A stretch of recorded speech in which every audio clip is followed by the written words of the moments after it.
I want to follow up now on this vicious beating that was caught on tape. It came out of Florida. Teenagers involved here, and now the victim's mother is talking.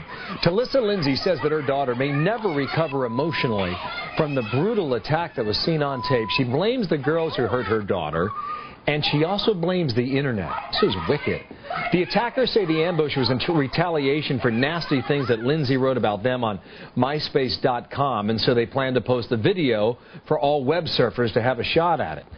Psychiatrist Dr. Gaby Cora is here to talk about this. And Doctor, good morning to you. Good morning. Bullying is a reality. It happens, unfortunately, probably every day in this country. What's the obsession with putting this online?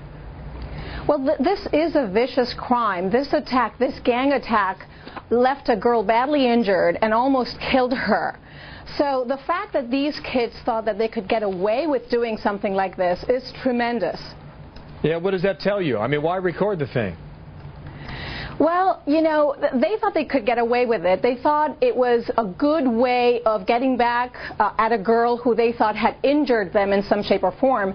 But they did not really measure the potential consequences of leaving someone dead. Well, and also the consequences of getting away with it. Why do you think they thought they could get away with it? Because they were so brazen? Yes, and because they were together and one may have fed on the other, thinking that this was what this girl deserved, and that being all together as a group made them, you know, more powerful to be able to overpower this other one girl. But they were bragging about it too. Mentally, why do you do that?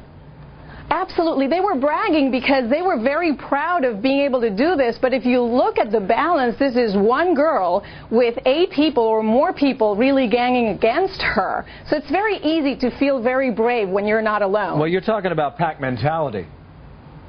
Absolutely. Pack mentality, and in a way where, you know, one feeds into the other's power, and where they do believe that they can get away with it, that it's not really bad, that this other girl really deserved this too. Yeah. And to hear even a mom saying something like, well, you know, this girl attacked them first, but if you really measure the difference of the counterattack, is day and night. Well, why don't some people call the police who are involved in this? Why don't they tell their peers, stop?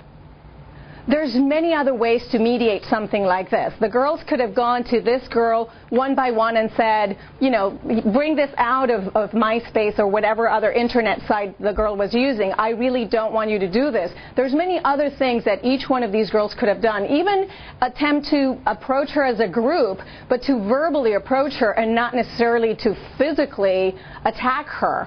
Yeah, it was interesting. The mother accused the internet, too. I think that's another segment we can do on this, about why you post it online and what you start to examine mentally when technology becomes a factor in this. Doctor, thank you for your time out of Florida today. Good to have you on 18 Minutes. Thank you.